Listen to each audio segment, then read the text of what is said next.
Breaking news మాజీ మంత్రి పేర్ని నానికి ఏపీ హైకోర్టులో రిలీఫ్ దక్కింది. రేషన్ బియ్యం మిస్సింగ్ కేసులో A6 గా ఉన్న పేర్ని నానికి బెయిల్ మంజూరు చేసింది. ఈ కేసులో ఇప్పటికే 3 నిందితులు అరెస్ట్ అయ్యారు. వారి స్టేట్మెంట్ కూడా రికార్డ్ చేశారు. ఈ కేసులో A1 గా ఉన్న పేర్ని నాని భార్య జయసుధను సైతం విచారించారు. జయసుధకు జిల్లా కోర్టులో ముందస్తు బెయిల్ లభించింది.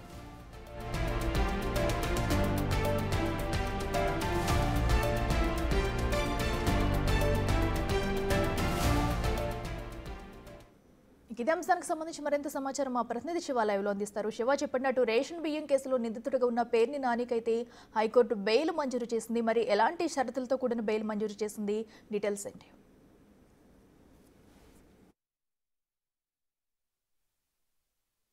పూర్తి స్థల షాక్ తగిలిందని చెప్పుకోవచ్చు. ఒకవైపు పేర్ని నానికి, మరొక వైపు కాకినాడ పోర్టు వ్యవహారంలో విక్రాంత్ రెడ్డికి ఇద్దరికి కూడా హైకోర్టు ముందస్తు బెయిల్ ఇస్తూ కూడా తీర్పును వెలువరించింది. ముఖ్యంగా మచిలీపట్నం రేషన్ గూడెం బియ్యానికి సంబంధించి కూడా A1 గా పేరునే జయసుధ, A2, A3, A4 అక్కడున్న మేనేజర్లు, అలాగే అక్కడ పనిచేసిన వ్యక్తులు కూడా వీడంతా కూడా రిమాండ్ ఖైదీలో ఉన్నారు. ఆ తర్వాత బెయిల్పై బయటికి రావడం జరిగింది. వారిని కస్టడీకి తీసుకుని కూడా విచారించారు.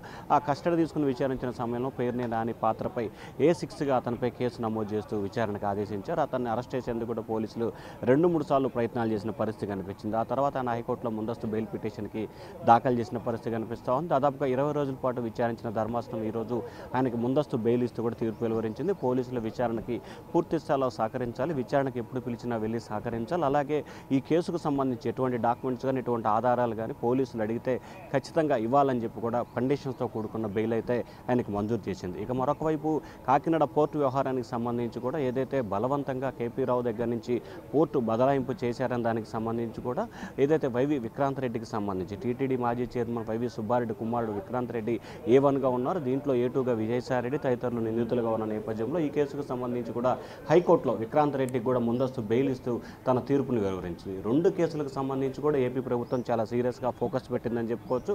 ఒకవైపు కాకినాడ పోర్టు వ్యవహారానికి సంబంధించి కూడా CID ప్రత్యేకంగా కూడా కమిటీ వేసి దానికి సంబంధించి ప్రభుత్వం కమిటీ వేసి దాంట్లో పూర్తి స్థాయిలో నిజాలు నిగ్గు తేల్చాలని చెప్పి సిట్ కూడా ఏర్పాటు చేసింది. అయినప్పటికీ కూడా పోలీసులు ఇటు CID అధికారుల నుంచి కూడా సరైన ఆధారాలు సేకరించడంలో పూర్తి స్థాయిలో వైఫల్యం చెందిన పరిస్థితి కనిపిస్తూ ఉంది. సో ఈ నేపథ్యంలోనే కోర్టుకి సరైన ఆధారాలు చూపించడంలో ఇటు CID కానీ, ఇటు చుట్టు బృందం కానీ, అలాగే ప్రభుత్వ తరపు న్యాయవాదులు కానీ విఫలమయ్యారు. సో ఈ నేపథ్యంలోనే ఇటు పేర్ని నానికి సంబంధించి కానీ, అటు విక్రాంత్ రెడ్డి కానీ ఇద్దరికి కూడా బెయిల్ మంజూరు తెలుస్తూ ఉంది. Akhila. Right Shiva, thank you.